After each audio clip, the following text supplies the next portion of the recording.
Karl, on est avec toi.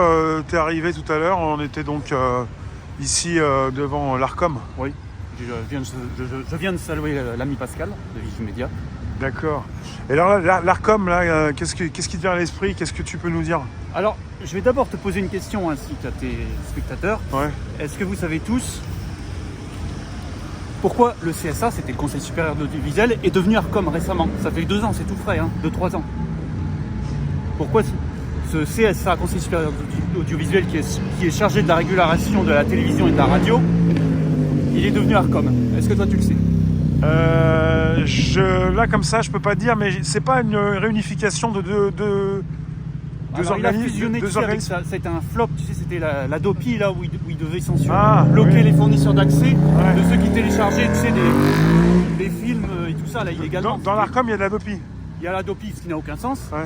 Et en fait, c'est une volonté de fusion pour contrôler Internet. C'est-à-dire que le rêve de cet organisme, ex-Conseil supérieur de l'audiovisuel, CSA. On peut passer là, ouais. Alors Arcom, je sais plus ce que ça veut dire, c'est un acronyme.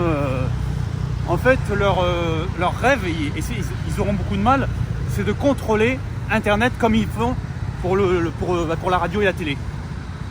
Tu penses qu'il y a une volonté de contrôle? C'est une vraie volonté de contrôle. Ils veulent, parce que comme la majorité des gens, c'est bien connu, ils vont sur Internet s'informer, ils veulent contrôler l'information sur Internet.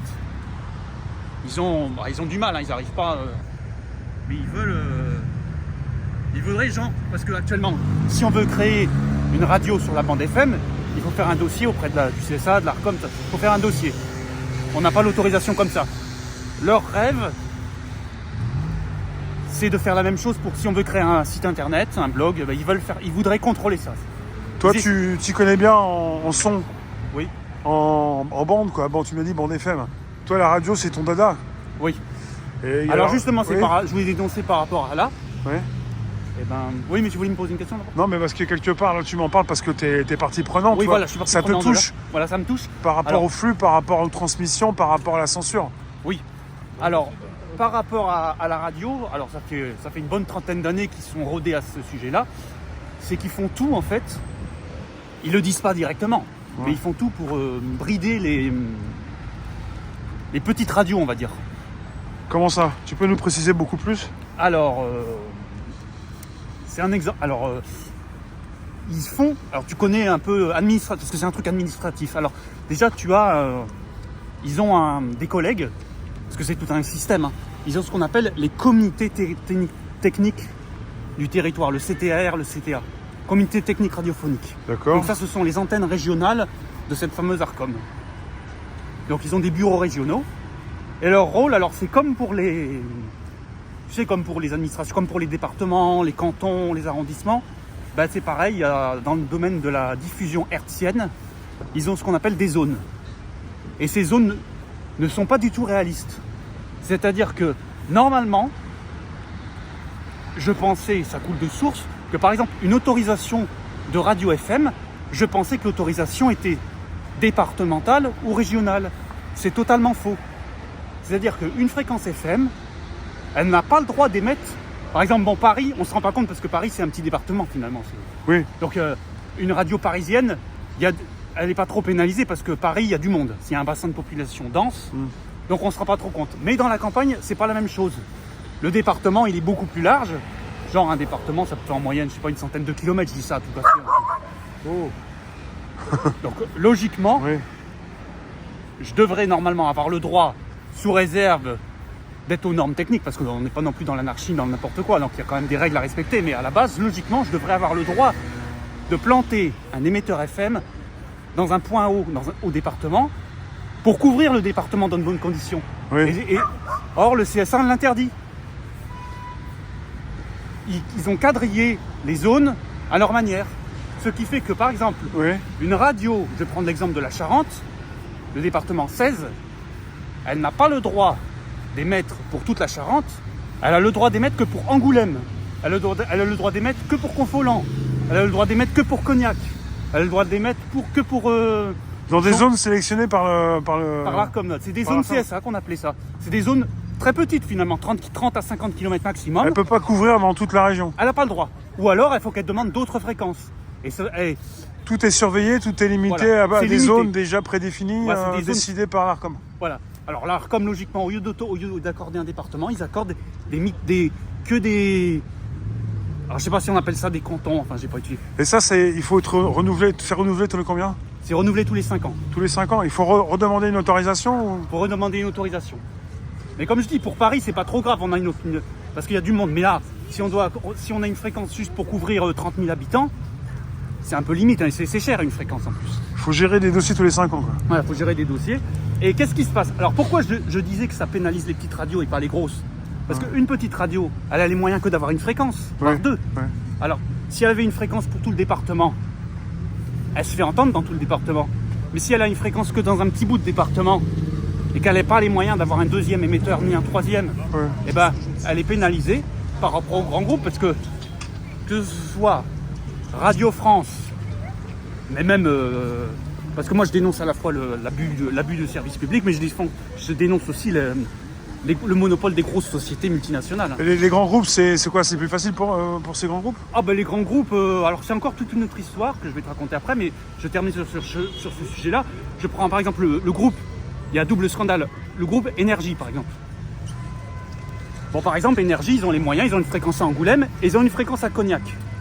Alors quand tu habites entre les deux, ben, tu as la fréquence d'Angoulême que tu reçois bien et tu reçois la fréquence, t'as 2 fois Énergie. Et en nickel, hein. Ah, ça, tu l'as vérifié en fait. Ouais. Ah ben parce que moi quand j'étais jeune, j'étais un geek de la radio, donc je scannais toutes les bandes et tu sais les geeks à l'ancienne, les radios amateurs, tous ces trucs-là. Entre Angoulême et Cognac, il y a un doublon. Bah il y a un doublon puisque c'est des zones complètement petites, ridiculement petites. Donc ça veut dire que la petite radio qui est par exemple, bon je te donne un exemple, à l'est d'Angoulême, tu as La Rochefoucauld. Et La Rochefoucauld, tu as une vraie radio locale charentaise. Ben, quand tu te retrouves à Cognac, ben, la petite radio de La Rochefoucauld, qui est dans une autre zone, ben, tu la captes très très mal.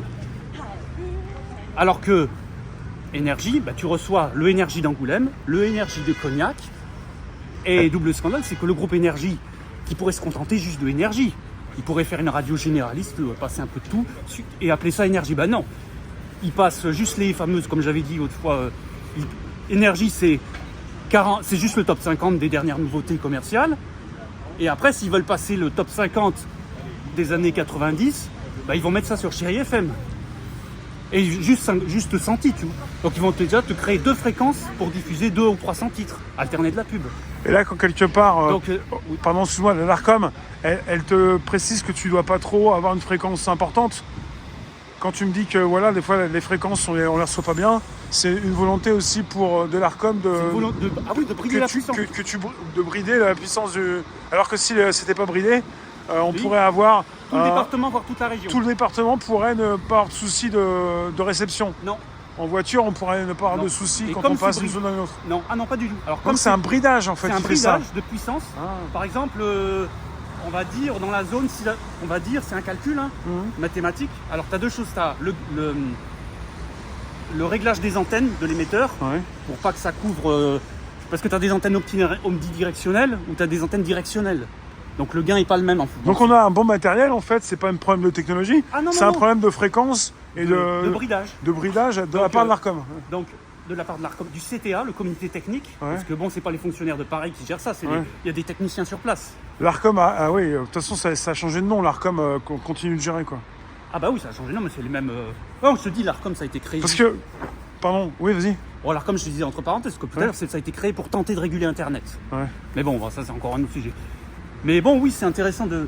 Alors... Parce que c'est assez désagréable, excuse-moi, mais en voiture, quand tu passes d'un endroit à un autre, enfin, surtout en région, d'avoir des soucis de réception de radio, quoi. Ah oui, parce qu'en voiture, quand tu es en campagne, bah, tu vois bien, comme les zones sont petites, tu fais des kilomètres rapidement en voiture. C'est pour ça que ça brouille tout le temps. Parce que... On peut penser que c'est la technologie qui est pas assez aboutie, en fait, c'est pas ça? Pas du tout, on croyait que la FM c'est vieux, ben non. Ça peut marcher bien partout. Oui, ça pourrait marcher bien partout. Et d'ailleurs, je vais te donner le secret technique tout simple. C'est que pour avoir une bonne couverture dans tout le département, il faut aller dans un point haut, ça c'est connu. Oui.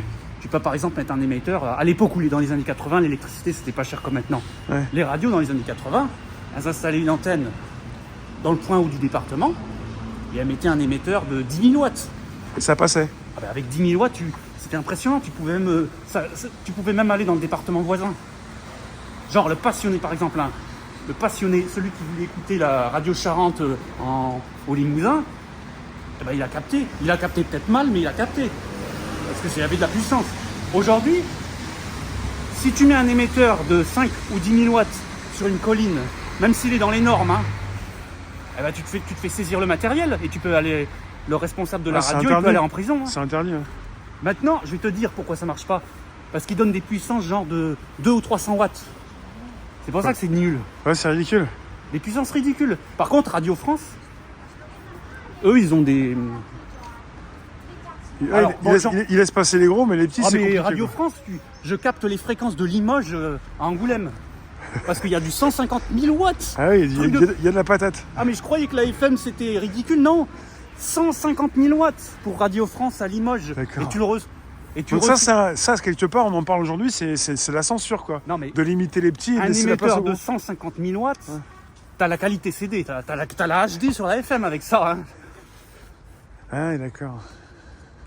Et donc, quelque part en France, tu me l'as dit tout à l'heure, mais tu peux pas commencer à diffuser ta radio comme ça, non. comme tu veux. Bon après, normalement, c'est normal, parce que sinon, ce serait n'importe quoi. Tout brouillerait, ce serait le Far West. Mais... Il y en a qui le font sur Internet, c'est différent. Bah, la Internet, t'as pas le... Parce que le problème, c'est le spectre de la bande FM est limité. Ouais. Sur Internet, c'est...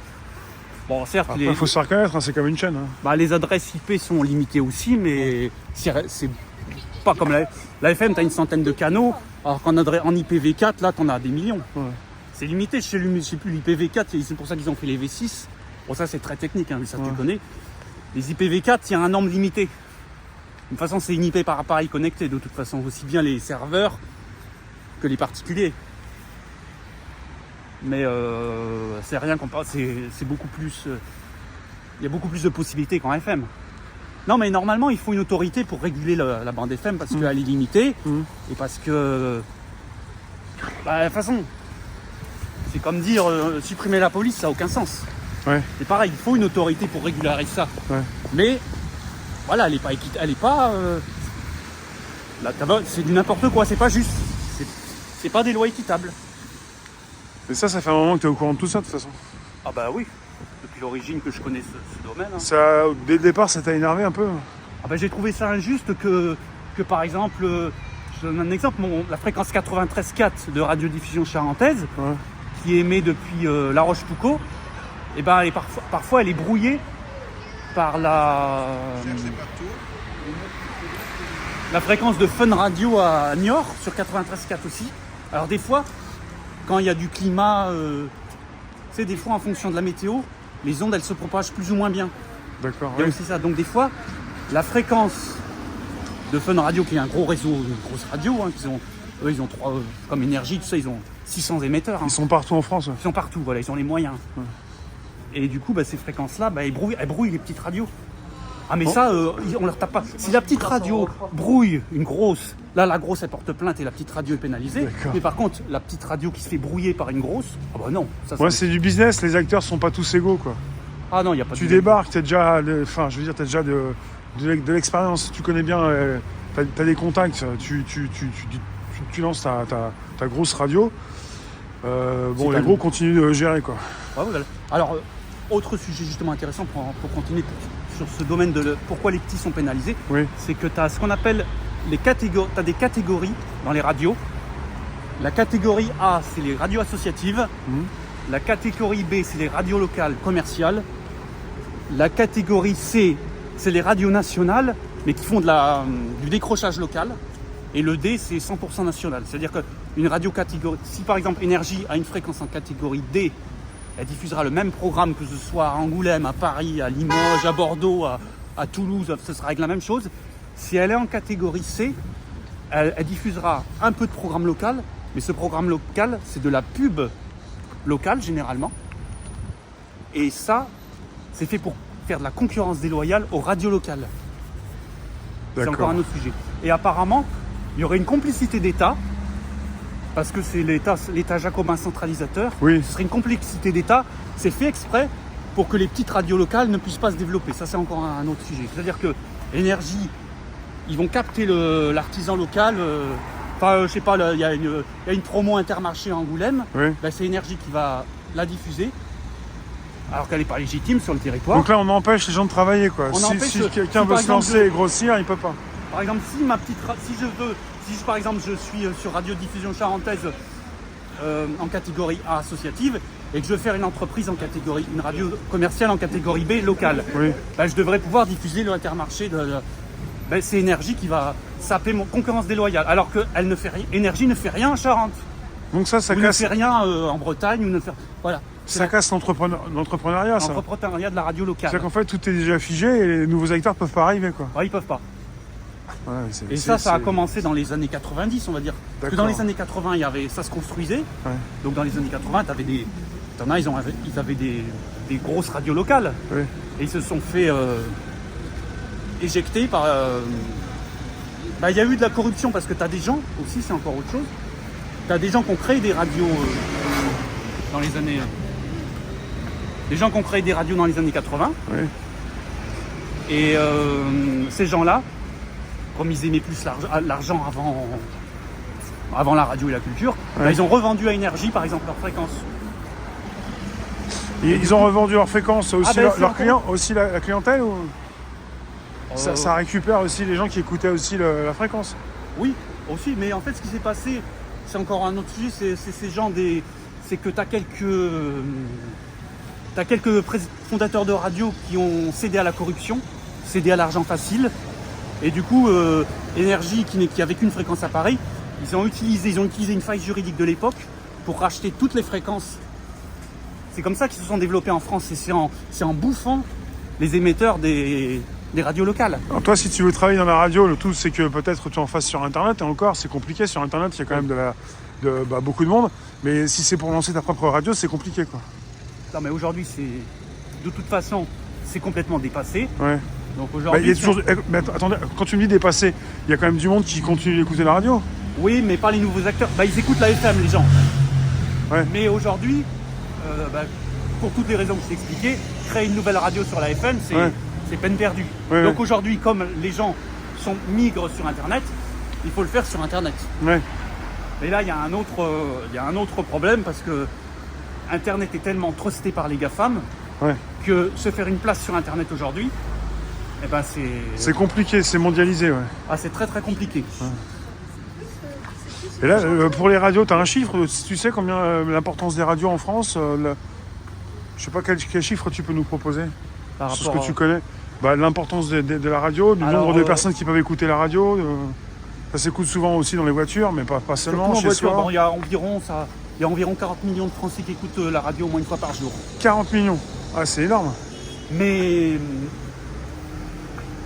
malheureusement, que des grosses radios, Ouais. parce que c'est elles qui sont visibles et que c'est elles qui ont la patate au niveau puissance. C'est-à-dire que, par exemple, dans un département, pour en revenir à l'exemple de Charente, tu as 18 radios nationales et tu as 3 radios locales.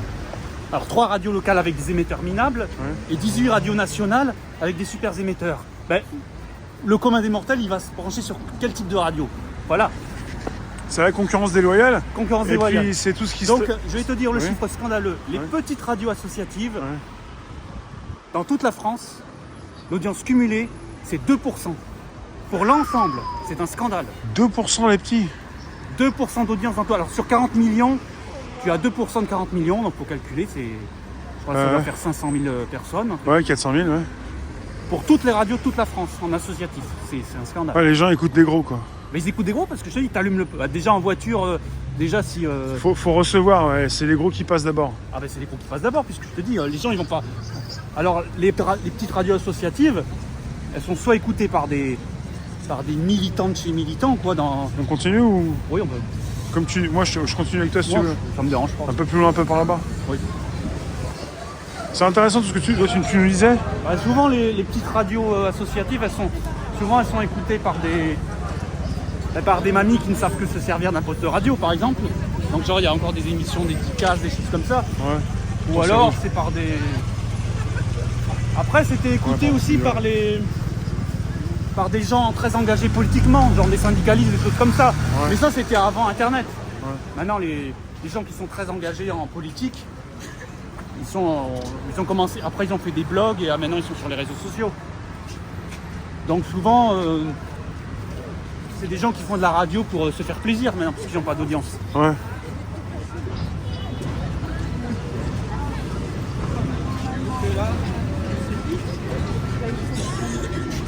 Ouais, parce que on dit il y a une concurrence déloyale, mais il y a aussi des gens qui, quoi qu'il arrive, continuent d'écouter. On passe par là, continuent d'écouter les mêmes chaînes, quoi. C'est comme la télé. Ah quoi. ouais, bah parce qu'ils ont pignon sur rue. Ouais. C'est ça, les gens. C'est comme Dan, il disait si on n'est pas vu, on n'existe pas. Voilà, Ouais. Donc les gens, ils vont là où ça. Alors il y a un autre exemple, c'est France Inter que tout le monde critique comme une radio de propagande, la radio publique. Ouais. D'ailleurs, je crois que les locaux sont pas loin en plus là. Ouais. La maison de la radio. C'était là-bas. Juste là. On est passé, on parlait de radio On est passé devant. Ouais. devant la maison de la radio, on parlait de radio finalement. C'est en face, à peu près par là-bas. Ouais, on voit là-bas. Ouais, ben, c'est sujet intéressant. France Inter.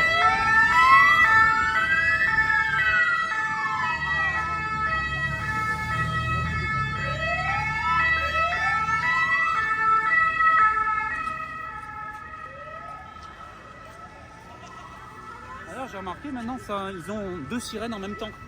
Ouais, c'est encore plus fort. Avant, il n'y avait pas ça. C'est encore plus fort. Ouais. Ouais, t'as la sirène de ton et puis t'as une autre là qui module là. Ouais, alors les antennes de Radio France, elles font un record d'audience malgré tout. Ouais. Genre France Info a dépassé Énergie par exemple, alors que je crois que je sais plus où ils sont. France Inter a été la première radio de France, parce que ça c'est les sondages. Bon, je sais pas, ça vaut ce que ça vaut. Hein. Mais pourquoi ? Parce que malgré la propagande, les antennes de Radio France, comme elles ont les moyens, c'est la subvention publique, et ben il y a très peu de pubs. Alors que sur RTL, Europe 1 et tout ça, RMC, c'est de la pub tous les 10 minutes. C'est des tunnels et des tunnels de pub. Ça rapporte beaucoup. Ben, disons que comme le spot de pub est peut-être moins cher compte tenu que la radio elle perd quand même globalement de l'audience. Hein. Même s'il y a encore 40 millions qui écoutent. Ouais. Chaque année, ils perdent peut-être 1 million. Hein. Ah bon ? Ah oui, c'est normal. Comme Internet s'est tellement développé. Ah, les gens passent sur Internet. Ils font les deux, Internet. Et après, quand il n'y avait pas Internet, il y avait peut-être 60 millions d'auditeurs. Là, maintenant, bon, ça chute. Ouais. On passe sur la gauche, là, pour être plus calme. Oui. En bord de Seine. Alors, t'as Internet, et puis maintenant, avec toutes les plateformes, genre Netflix, tout ça, bien sûr, et puis les réseaux sociaux. Les plateformes de streaming, surtout là, Deezer, Spotify, tout ça, bah, c'est sûr que ça fait de la concurrence aux médias radio. Ouais. Donc les gens écoutent un peu moins.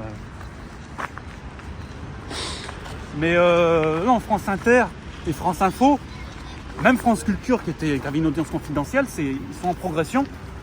Bah parce que même si c'est de la propagande, c'est quand même des professionnels. Ils savent quand même faire de la radio, c'est leur force. Et il y a très peu de pubs. Donc c'est pour ça qu'ils ont une bonne audience. Enfin, ils ont les moyens aussi de mettre moins de pubs. Ah, ils ont les moyens, ça c'est sûr. C'est les chaînes d'État. Et puis comme je dis, avec des émetteurs super puissants, c'est sûr que... Alors, qu'est-ce qu'on fait ? La suite, c'est quoi ? C'est Internet ? Bah, l'avenir, dans tous les cas, c'est Internet, si on veut créer des médias. Et je pense que la radio sur Internet, elle peut quand même fonctionner. Comme ça, j'aurais fait la c'est original. Ouais. Ça peut fonctionner, mais il faut être une équipe de passionnés soudés et être au taquet. C'est-à-dire qu'on peut pas... Si on veut avoir du succès sur Internet, aujourd'hui en radio, on ne peut pas faire 2 à peu près. Il faut qu'on soit... Et c'est là que c'est pas évident. Parce il faut mettre les moyens, un peu de moyens pour faire faut mettre des moyens. Pour faire pro. Pour faire pro, il faut que ce soit pro. Parce que si c'est pas pro, les gens... Parce que la radio, tu sais très bien, depuis quelques temps, la radio, elle est filmée en fait. Ah, c'est encore autre chose. Hein. Mais je pense que si on... Donc des moyens, c'est aussi le côté radio où on peut voir aussi les choses quand les gens parlent. Oui, alors c'est pas... Non, ce que j'appelle moyen, il y a ça. Non, ce que j'appelle moyen, c'est déjà avoir un son de qualité. Ouais. Mais après, c'est pas tout. Il faut aussi avoir des intervenants qui savent parler au micro. Ouais. Si le gars, il bafouille un peu au micro, qui parle trop près, trop loin, qui parle à côté du micro... Des bons animateurs. Des bons animateurs et des bons journalistes. Ouais. Parce que voilà, c'est ça qu'il faut. Et le problème, il n'y a pas des gens qui veulent investir. Il faudrait des militants qui ont un peu d'argent, qui cotisent pour qu'on ait des bonnes radios et des bonnes... Pour toi, des personnes qui savent parler au micro, il n'y en a pas beaucoup? Ah, il n'y en a pas beaucoup, malheureusement. C'est vrai? Mais c'est un métier, c'est un savoir-faire. C'est compliqué, hein, le son, juste le son. Hein. Ah ben déjà, après, c'est la partie technique. Il faut que le micro soit bon. Oui, mais après, quelqu'un qui sache animer, c'est autre chose. Voilà, c'est ça. Et malheureusement, c'est dans le subconscient. Comme il y a de la quantité sur Internet, parce que les gens, ils vont pas écouter un truc où c'est moitié-moitié, quoi. Ils veulent que ça envoie. Et en fait, le son est parlé juste à un micro sans forcément se faire filmer. Après, il y en a qui se font filmer. C'est plus difficile de parler au micro sans qu'on soit filmé que des personnes qui travaillent à la télévision. Ah, des oui. gens qui peuvent être très moyens à la télé, ça passe, mais en radio, c'est autre chose. Ah, en radio, c'est... Ça n'a rien à voir. Et d'ailleurs, je remarque un truc, c'est que c'est la technique avant la culture. C'est-à-dire que... Pardon, parce que j'ai une goutte, là, je vais essuyer, puis je me mets par là, je change. Je t'écoute, hein, vas-y. Oui. J'ai reçu une goutte d'eau, ouais. Une radio, ou même une télé, hein, Ouais. un contenu, on va dire un contenu audiovisuel, voilà. Si la qualité technique est très bonne Oui, et que le sujet est pauvre, ça fonctionnera. Maintenant, un contenu culturel très riche, mais avec une qualité technique pauvre, ça marchera pas. ouais, il faut quand même qu'il y ait Tu de la fais qualité. de la littérature Ouais. avec un micro à 10 €, Ouais. ça marchera pas. Et tu fais... Quoi qu'il arrive, il faut quand même qu'il y ait de la qualité technique. Hein. faut de la qualité technique dans tous les cas. Ouais. Ça passe avant tout. Les gens, ils vont un bon son, une belle voix, ils vont écouter quoi qu'il en soit. Bon après, si ça les intéresse pas, ils vont zapper, mais Le son est tellement important, Le et le son- son... plus que l'image, hein. Il paraît quand même ouais. un film avec une qualité vidéo moyenne et un super son, ça aura plus d'impact C'est que l'inverse. que la super caméra HD et un micro à 2 €, quoi. Ouais, le son est important. Ah, le son, c'est plus important. Après, on n'est pas obligé d'être non plus ultra qualitatif, mais il faut un minimum de qualité. Il y a encore une flaque. Il y a beaucoup d'endroits un peu compliqués ici où on a du mal à marcher. J'aime bien ton point de vue sur tout ça, puisque tu t'y connais. Hein. D'ailleurs, tu peux filmer là-haut, là, l'antenne de l'émetteur, là, justement. Ici, il y a de l'émetteur. C'est l'antenne tout là-haut. Ouais. Alors, anecdote, il faut savoir que les émetteurs de télé et de radio de la Tour Eiffel sont au sous-sol. Ils ne sont pas là-haut. C'est-à-dire que tu as comme un data center, ça ressemble exactement à une salle de Et serveur. il y a des fils qui remontent alors, C'est des fils qui remontent des câbles, des câbles énormes, hein, pour émettre. pour émettre, voilà. Et la Tour Eiffel, c'est la principale émetteur dans la région. Dans la région, oui. Ça a une portée jusqu'où? On va dire ça. Oh, ça peut se capter. Si on va à l'extrême, ça peut porter jusqu'à Orléans. Mais bon, c'est pas dans les conditions. On va dire ça couvre Paris et la petite couronne. Ouais, déjà. Déjà. Mais impeccable. Après, tu as des émetteurs, par exemple, tu en as à Sannois, en banlieue. Ça couvre 10 millions de personnes. Quand on parle de Paris et... Ça doit couvrir 4-5 millions. 4-5 millions. Après, en province, c'est tu as des beaucoup, relais, hein. t'as des relais de province. Après, tu Mais- non, as mais des relais en grande banlieue. T'as des... Radio France, qui est juste derrière nous, ils partent de là. Ils partent de là. Alors là, je vais te Ils dire. partent d'ici alors. Ok. Alors, je vais pas te raconter, je connais toutes les fréquences qui sont dessus. Ouais. Mais, parce que moi, je connais par cœur la bande FM de Ouais. Paris, mais bon, Ouais. ça, je vais pas raconter. Ouais. Je vais te dire, en gros, ce qui part depuis la Tour Eiffel en matière de radio. Ouais. Bon, en télé, tu as toute la TNT, déjà. Pour la télé, tu as toutes les chaînes TNT à part de la Tour Eiffel. D'accord. Quand tu étais en analogique avant la TNT, tu avais les 6 chaînes, les fameuses 6 chaînes, elles partaient de là. D'ici. Donc TF1, France 2, France 3, Canal+. Et ils ont tout coupé, ils ont mis la TNT à la place. Ils ont mis la TNT à la place, avec les 18 chaînes. là, Et quand t'es pas de la TNT, tu peux plus revenir en arrière, pas comme avant. Comme C8 qui dégage de la TNT, c'est fini. Bah alors C8, Enfin. ils peuvent diffuser sur les box, Ouais. Ah oui, ça va être sur les box. mais ils vont, comme ils vont perdre en visibilité, ils vont disparaître, hein, ils vont pas Ah chercher. oui. La TNT, c'est quand même un gage de visibilité. Oui, comme le Et gros ça- disparaît, comme le et gros même si disparaît, t'as- tout disparaît. Même si t'as pas la même, même si t'as pas la, même celui qui regarde la télé sur les box Ouais. ou même sur les offres satellites, ils mettent sur la 1, la 2, la 3, la 8, là, tu vois, sur les premiers chiffres. La TNT, c'est les 20 premiers canaux. Donc si tu perds ça, tu te retrouves genre à la 300e place sur la box. Donc ça les intéresse pas. Ils veulent être dans les 20 premiers. C'est ça l'intérêt de la TNT. Et comme aussi. après ça rapporte plus comme ça devrait rapporter, c'est fini quoi. Ouais, c'est carrément fini, ça tue le. Si par exemple on met C8 sur internet, ils auront que dalle comme. Enfin, ils auront l'audience de TV Liberté, donc ça les intéresse pas. Oui, puisqu'il y a une grande partie des gens qui consultent la télé par la TNT, quoi. C'est ça. Oui, voilà, c'est la TNT et puis je te dis, le fait d'être sur de la TNT, ça te permet d'avoir les premières places sur les box. Voilà, ah oui, c'est ça. Donc sinon, tu te retrouves à la chaîne numéro 360, je sais pas, les gens ils s'amusent pas à aller. Tu te retrouves en dernier, quoi. Ah, le fait d'être sur la TNT bien disposé, ça leur permet d'avoir les bonnes places aussi sur les boîtes Voilà, internet. Les boîtes retours, Bouygues, les boîtes Free, les boîtes Orange. Donc ils sont sur la 8, donc c'est après la 6, la 7 là, c'est une bonne place quand même la 8. Donc, Ouais, ça va être remplacé par Ouest France. Les chaînes de macronistes, là, ils appellent ça. Là. Ouest France. Alors il y a Ouest France qui est. Mais ils vont arriver en septembre. Alors, il va y avoir la mire de février, enfin de mars à septembre. Ah oui, parce que je viens d'apprendre qu'ils sont même pas prêts techniquement. C'est balèze quoi. Pour faire un trou, retirer une chaîne, mais même pas la remplacer. Attends, c'est pas la. Ils vont pas mettre la mire comme il y avait autrefois, tu sais, les couleurs là pour régler là. Ils vont mettre juste une image. Et là, ce qu'on a au-dessus là, ça nous transperce le corps ou quoi? C'est une antenne énorme. La tour Eiffel, est-ce que quelque part, c'est un peu comme ceux qui sont électrosensibles, est-ce que ça peut nous faire du mal? Ou plutôt à ceux qui sont sensibles, je dirais. Je pense que ça doit contribuer à rendre les Parisiens nerveux, je pense. Nerveux? Ça doit participer, ça doit nous donner de l'électricité dans l'air. Et d'être proche et trop longtemps devant elle, ça peut aussi faire quelque chose alors. Bon, après, c'est pas méchant, hein. Ça dépend si la personne elle est plus ou moins, mais ouais. Je pense que ça peut faire quelque chose. Oui. Ça rend pas calme. Ça rend pas calme, on va dire. Bah, comme les programmes qui sont diffusés de là-haut. Hein, ah oui, d'accord. Mais pour revenir à la partie FM, parce que je parlais de la partie TNT, bien sûr. On peut même la... Oh là, ils l'ont déjà vu, ça y est. On va dire que... Bah, d'ailleurs, j'aurais pu te montrer le haut de la salle des émetteurs, mais maintenant elle est barricadée. On ne peut plus aller sous la tour Eiffel comme ça. Pourquoi? À une époque, tu pouvais? À une époque, on pouvait pas rentrer dedans, mais on voyait la grille d'aération.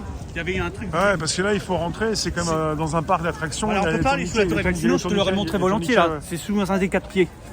On continue, tu me dis où? Par où on passe? Tout droit. Là, il y a une sorte de marché de Noël maintenant. Ouais, on va passer vers le marché de Noël avec la lumière. Ouais, comme ça, il y aura des choses à voir. Donc on était sur la bande FM. Oui, alors tu as toutes les stations de Radio France qui partent de la tour Eiffel. Tu as les grands groupes dans RTL, Europe 1. Après, tu as les fameuses... le groupe Énergie avec Chéri FM et compagnie. Attention, ouais. Ça va être vert pour eux. Ouais, laisse passer ou on passe? Attention. Oui, il sait pas ce qu'il fait alors. Reste là, bouge pas. Je te surveille. Ouais, donc tu as les grosses radios musicales, Énergie et compagnie. Tu as RFM, Europe 1 et RTL là pour l'info. Ouais. Tu as Radio France, donc Inter, Info, Culture, France Culture, tout ça. Et puis tu as quelques radios locales qui ont les moyens, comme par exemple... Viens, on va y aller. Comment? Tu as quand même Radio Orient. Et Radio Notre-Dame. Notre-Dame. Qui part de la Tour Eiffel quand même. Notre-Dame, oui. Donc ils ont quand même les moyens. Ça c'est gros, Radio Notre-Dame. C'est assez important quand même. C'est une des plus grosses associatives de France. Mais ils sont où? Ils sont situés où? Ça je sais pas, je connais pas tout par cœur. Ah. Et après, bon, ça c'est pour la Tour Eiffel. Et après, les radios associatives, elles ont l'émetteur elles ont un autre relais à... Elles partent de les tours mercuriales par exemple. C'est où ça? C'est à Bagnolet. C'est les deux tours, c'est deux tours identiques. Ah, les deux grandes tours là qu'on voit à Bagnolet? Oui, c'est ça. Avec des il y a des antennes là. Il y a des antennes là. Et d'ailleurs, c'est marrant parce qu'il y avait. C'est ça les tours mercuriales, ouais, c'est vrai. Et du coup, il y avait. C'est près des mercuriales. On capte mal les radios de la Tour Eiffel. Donc il y a une association qui avait été créée. Ça coupe la tour. Ça brouille un peu la Tour Eiffel. Donc ils sont en concurrence quoi. Voilà. Et j'avais testé au pied de la Tour Eiffel, on capte mal les mercuriales. C'est pareil. Hein, il y a une saturation électromagnétique. Ah, t'as fait tes propres tests pour être sûr? Ouais. Oh, j'avais fait le test. J'avais voulu écouter l'ancienne radio de. Oui. L'ancienne radio de notre ami Pierre-Jean, là, Radio Pays à l'époque sur 93.1, qui partait des mercuriales. Ah, tu vérifiais, ouais. Bah non, parce qu'en fait, c'est pour l'anecdote. J'écoutais à l'époque, c'était quand j'étais jeune, on avait une sortie scolaire sur une péniche. pour Noël. Ouais. Et c'était le mercredi soir. Et c'était l'époque où je ne loupais pas une émission corse sur Radio Pays. Et lui, il continue ou pas? Là, il a eu des difficultés jusqu'à la fin de l'année et il essaie de survivre. T'as des nouvelles ou est-ce que tu peux nous donner des nouvelles? Alors, en fait, il essaye de garder l'association. Ouais. C'est une association, les Amis de Cyrénea, il la garde. Ouais. Mais la partie commerciale de l'espace Cyrénea va s'arrêter. Ça va être repris. Et oui, vas-y, pardon. Et donc, ce qu'il espère, c'est pouvoir rester usager des lieux avec son association, parce qu'il y aura plusieurs associations, comme il y avait déjà. Il pourrait continuer de faire de la radio alors? Il pourrait continuer ses activités culturelles corses. Ouais. Et pour la partie radio, il l'a installé chez lui. Ah d'accord, il veut continuer. Hein. Ah, il veut continuer. Ah. Mais il va garder son association et il va faire des activités corses, genre une fois par semaine. Mais il ne sera plus chez lui malheureusement. Il va revendre le fonds de commerce. D'accord. Alors je ne sais pas si Dan était au courant de cette précision, justement parce qu'il disait que ça allait reprendre bientôt. Différemment. Et le côté culturel, il pourra être là, présent avec d'autres alors? Il sera présent avec d'autres, ce sera d'autres cultures, hein, ce ne sera plus les Corses. Mais là où c'est original, c'est qu'avant, on venait chez...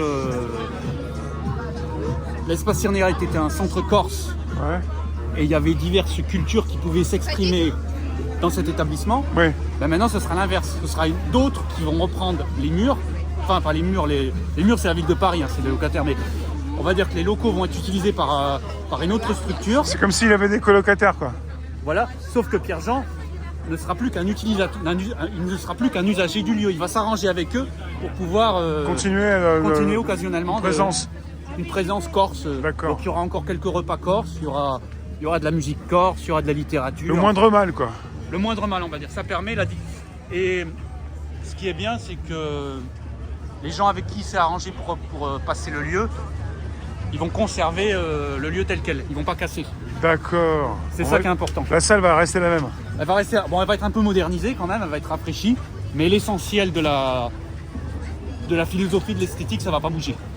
T'es déjà venu ici, il y a du monde, hein. T'as vu comment c'est goupillé ici, comment ça a été construit? Avec les morceaux de tout ce qui concerne la scène, quoi, proposition de d'éclairage. Ah, je découvre. Il manque plus que la protection pour protéger les gens, mais sinon il y a du monde. Hein. Ah oui. C'est le marché de Noël. Ouais, ça y est, de la jam. Alors tout à l'heure, on était donc devant l'Arcom avec les Patriotes. Ils ont parlé aussi, surtout de la télévision, de la TNT. Mais pour toi, pour les bandes FM... J'aurais aimé en parler justement à Florian Philippot de ce genre de questions, mais c'est pas on n'est pas dans les bonnes conditions. Je pense quand il y a trop de monde, il n'a pas le temps de... Il faudrait pouvoir discuter tête à tête avec lui dans une situation tranquille. Mais je pense qu'il serait intéressé par en tant que politique, on va dire, en tant que représentant politique, il devrait normalement être habilité à écouter ce genre de questions-là, justement. Les acteurs de la radio, ils devraient pouvoir lui parler. Mais là, c'est pas le bon moment, il y a trop de monde, je pense qu'il est stressé. Ouais. On va passer de l'autre côté, ça avance plus de l'autre côté, non? Non. Bon, sinon, viens. Ça se débouchonne, ouais. Il y a des cloisonnements, ouais. C'est vraiment spécial, il y a du monde. Hein. On est toujours à deux côtés de la Tour Eiffel avec Karl. Ah, c'est sympa de parler de tout ça ici, ça fait vraiment fête. Hein. On est là pour Noël. Hein. Il y a du vin chaud, il y a plein de choses. Sentez fort le vent là. Ah oui, c'est vachement. Il y a les gaufres, il y a tout. Ah, d'ailleurs, regarde, je sais pas si tu peux filmer les prix. Ça devient un peu abusé. Hein. Oh bah il y a des clients pour ça. Hein. Oh bah c'est plus les touristes.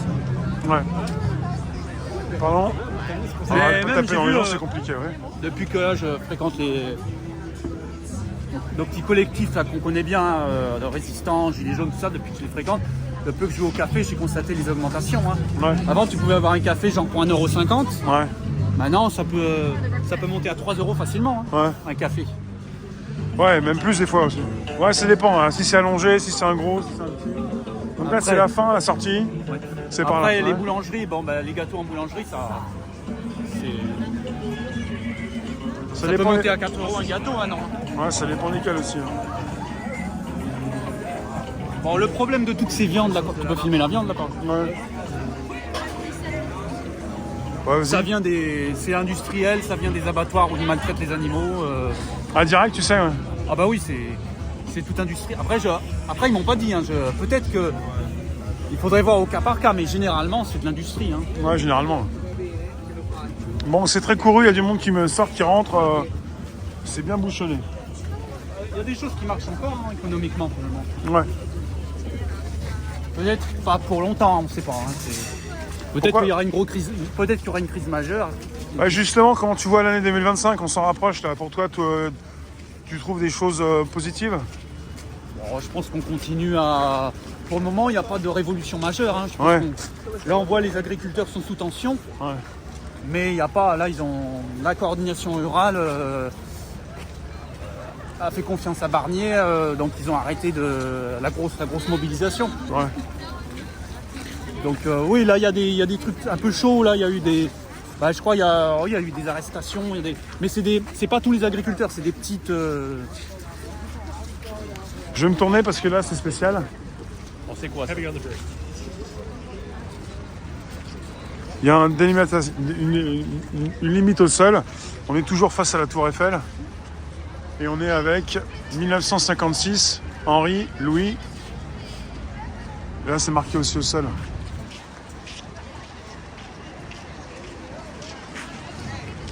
À la mémoire des combattants pour la France.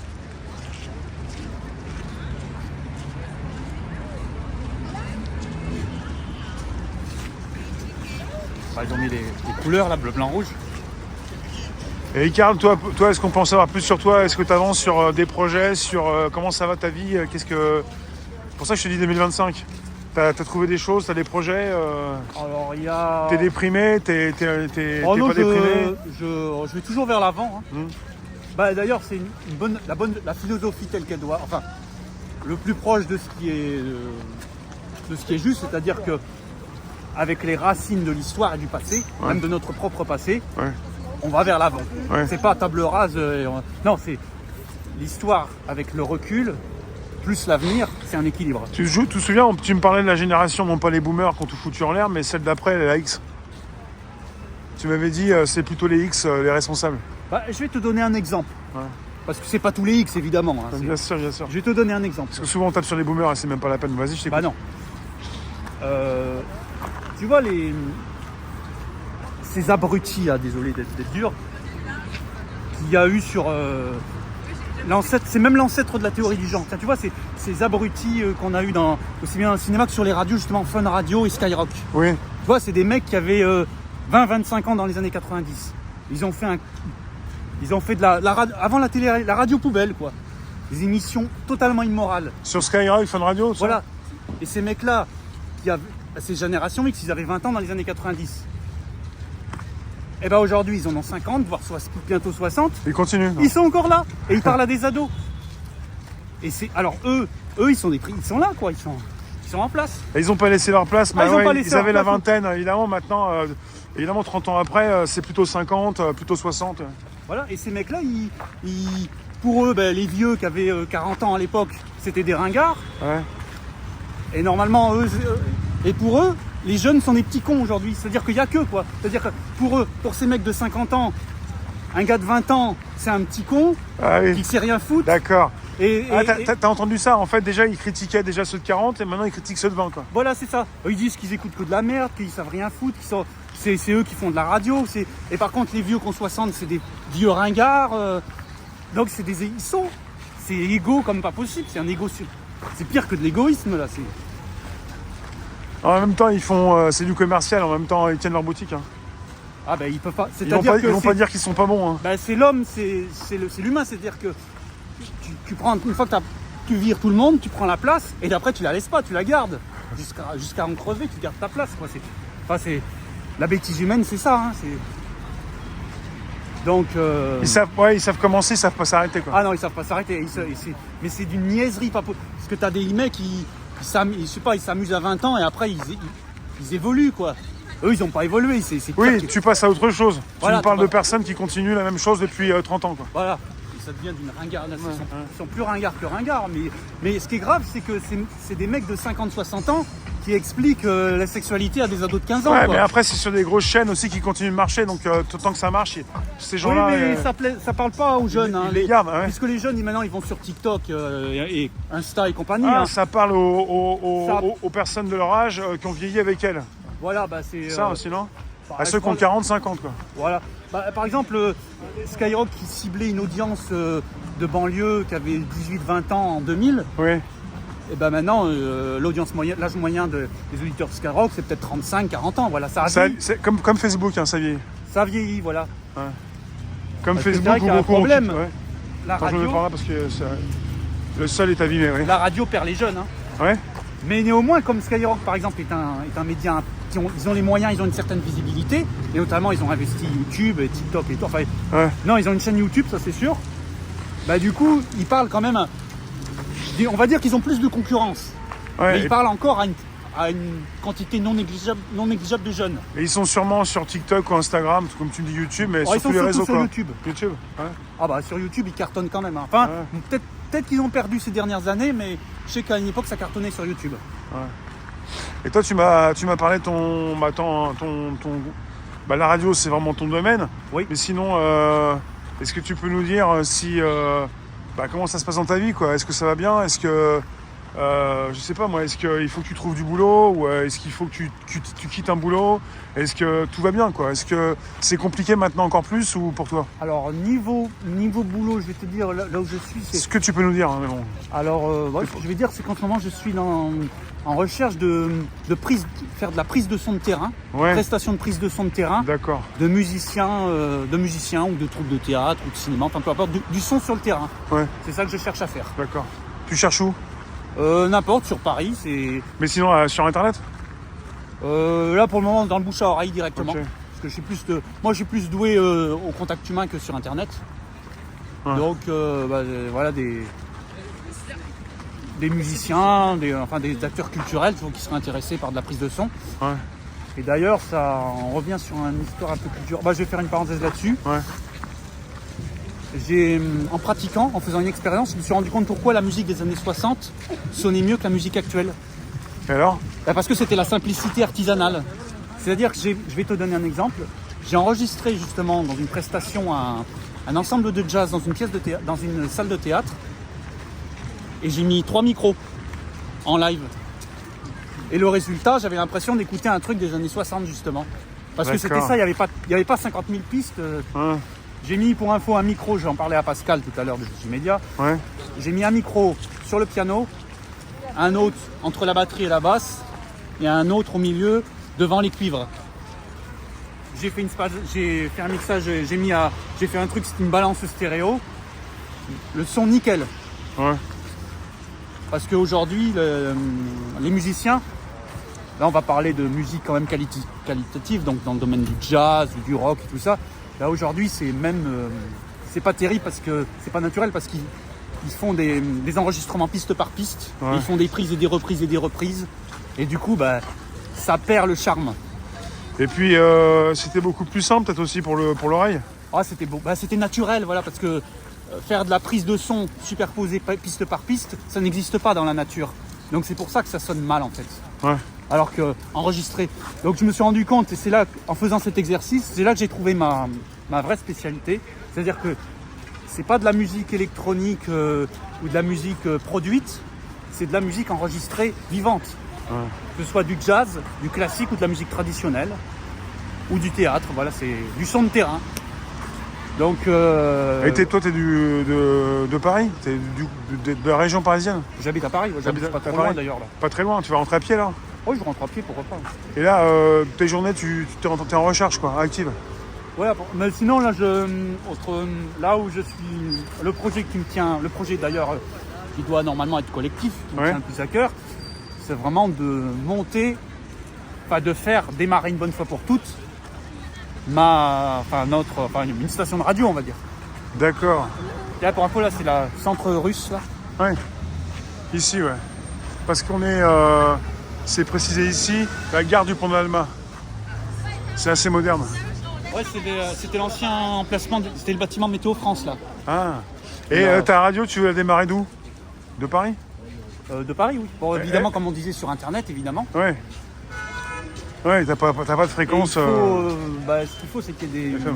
Tout seul, j'ai compris que ça peut pas fonctionner. Il faut qu'il y ait des gens qui participent à leur manière, comme ils peuvent, on va dire. Il n'y a pas de. Et toi, tu aurais un local, c'est chez toi, je veux dire, t'as organisé comme il fallait.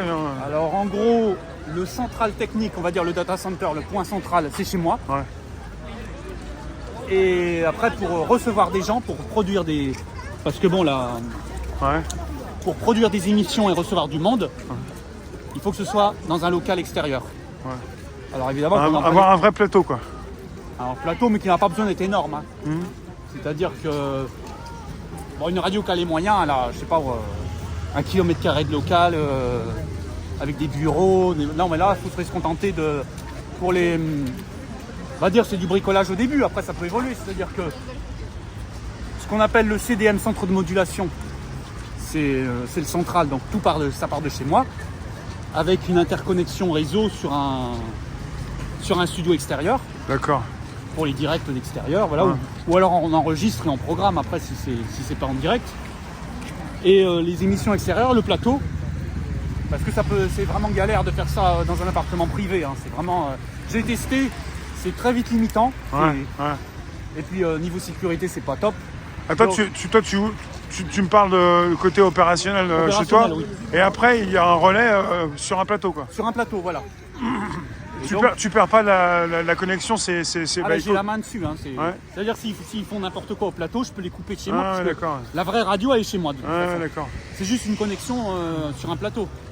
Un petit plateau, il n'y a pas besoin de. Genre 10 mètres carrés, c'est suffisant. On met une régie, petite régie avec. Ce mets-là, toi tu vas partir rive droite, moi je vais te laisser ici, mais il y a la tour Eiffel derrière, c'est bien. Oui. Bon, on peut conclure. Petite régie, donc tu travailles sur ça en ce moment? De toute façon, oui, sur le travail sur mettre en place. Alors on a peut-être, là je vais pas en dire plus, il y a peut-être enfin parmi nos petits collectifs gilets jaunes et résistants, il y a peut-être une piste de quelqu'un qui pourrait me trouver un petit local. Mais bon, j'en dis pas plus. Ok, dis rien, faut que ça suive son cours. Mais il faut que ce soit concret surtout. Là ils sont en difficulté, donc comme rien n'est facile aujourd'hui. Donc on n'en est pas encore là. Mais si jamais j'ai ce local extérieur, ça me permet de recevoir des gens et déjà de commencer à être crédible. Et après, toi, tu voudrais avoir de la pub pour en vivre ou comment tu vas faire pour gagner de l'argent? Alors, tu voudrais être autonome avec ça? Être autonome? Non, mais... Indépendant? Bon, alors après, c'est plutôt... La question argent, tout ça, bon, un peu qui est personnel, là, c'est sur l'activité de preneur de son, comme je disais. D'accord. Et la radio, c'est une association... La radio, c'est autre chose. C'est pas fait pour gagner de l'argent. De l'argent pour la faire tourner, on va dire. Oui, voilà. Ou pour la développer. En tant qu'association. Alors, le modèle économique de la radio, de cette radio, ce ne serait pas évidemment la grosse pub des multinationales, ce serait les artisans qui pourraient faire un peu de pub, les dons bien sûr, mais bon, ce serait un peu limitant parce que les gens ils n'ont pas trop les moyens, mais bon, quelques dons, c'est toujours symbolique. Et puis les sponsors, c'est-à-dire s'il y a quelqu'un il a un résistant qui travaille dans une entreprise, s'il peut négocier avec son patron pour faire un sponsor sur l'antenne, pourquoi pas. Et puis sinon, bon, je dis les dons et puis les artisans qui peuvent payer un peu de pub. Et puis voilà, c'est cool, hein, c'est ça. Pas de subvention d'État parce que sinon je vais caricaturer à l'extrême simplicité faut être woke pour avoir les subventions d'État. Ou alors faut s'emmerder avec ça de paperasse. Et après, tu parles d'une radio qui tourne 24 sur 24? 24 sur 24. Avec toute ta playlist, tout ce qu'il faut. La playlist. Quand tu es présent ou tu n'es pas présent, quand d'autres sont présents, tout ça. Oui, avec un système dont on a l'occasion de parler, un système automatisé que je bricole. Pour pouvoir tourner tout le temps, pas d'arrêt. Pour tourner tout le temps. Avec une volonté, je me suis rendu compte aussi qu'il faut une playlist variée et qui ne revient pas. Il faut faire un cycle. Et avec des musiques, quelle musique? Parce qu'il y a des droits sur les musiques. Quand tu vois ce qui se passe sur YouTube, quand YouTube me bloque une vidéo... Oui, alors là, il n'y aurait pas de problème. Alors justement, parmi le budget de fonctionnement, c'est encore un autre sujet, parmi le budget de fonctionnement de la radio, il faut les droits, justement. Donc il y a deux organismes, il y a la SACEM et l'ASPRE, mais il y a encore un autre scandale derrière. Les petites radios, elles payent quoi? Une redevance tous les mois Elles payent une redevance, oui, au pourcentage de musique diffusée et sur le pourcentage du chiffre d'affaires. Et alors, c'est quoi le scandale? Bah, le scandale, c'est que par exemple, tu as 2 organismes. J'ai regardé que les radios sur la FM payent moins en pourcentage que les web radios. Les web radios qui ont une audience de poussière. Hein. Et si tu prends la SACEM, qui prend 12%, et l'ASPRE, qui est un autre organisme, c'est l'organisme des droits voisins, c'est 12% aussi, donc 12 et 12, 24 sur le budget de fonctionnement. Ça fait un petit peu mal. Et c'est plus cher pour les web radios? Oui, c'est 12%. Alors que sur la FM, je regarderai, c'est entre 3 et 7% pour les radios FM. D'accord. Là, tu nous as dit 24 pour les web radios. La 24 parce qu'il y a les de 12 et 12. Ah. Alors après, c'est des fourchettes. La SACEM en dessous de 20 000 euros, c'est une redevance à 120 euros. Donc ça reste correct. Parce que les web radios ont gueulé. Hein, Par mois? Par an. Par an. C'est annuel. Hein. Mais les web radios, ils ont gueulé devant la SACEM parce qu'avant, c'était genre des milliers d'euros par an. Hein. Là, ils ont réussi à négocier ça. Et l'ASPRE, ça reste globalement, c'est des assiettes. C'est-à-dire que 3 000 euros, c'est 300 euros minimum. Qu'on ait 3 000 euros ou qu'on ait rien, ça reste minimum. C'est-à-dire qu'un gars qui veut démarrer à partir de rien, ben, il est en illégalité. Parce qu'il doit minimum payer 500 euros. Ça fait pour l'année. À l'année, mais c'est quand même un mois de bouffe qui part pour ça, donc c'est pas intéressant. Ouais. Donc il faut quand même...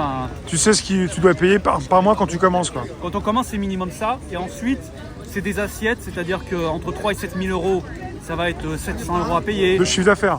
Voilà. Et après, c'est 10 000 euros, ça va être tant. Et au-dessus de 20 000 euros, ça discute plus, c'est 12%. Après, si on diffuse 50% de musique, il y a des abattements. Si on diffuse 3 mois par an, il y a aussi des abattements, c'est-à-dire que c'est un peu moins cher. Mais grosso modo, si c'est musique, faut faire large. Hein, on va dire qu'au début, c'est musique 24-24, donc ça reste du 24%. D'accord. Et les artistes qui vont même pas toucher, les petits artistes diffusés, ils vont pas s'amuser à aller chercher les droits d'un campagnard polonais ou d'un gars d'Auvergne. Non. C'est les grosses. C'est le top 50 qui va toucher les sous, ou c'est les stars américaines. D'accord. C'est ça l'injustice. Ça, si tu interviews des musiciens, ils te le diront. Hein. Ils touchent très peu quand ils sont diffusés en radio. Les petits artistes émergents, ils touchent que dalle. C'est que.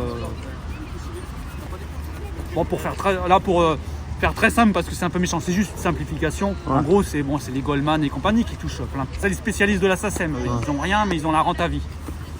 Donc après, il y a tous les auteurs, tous les paroliers, tous ceux qui font The Voice, la Star Academy, tout ça, eux, ils ont plein pot.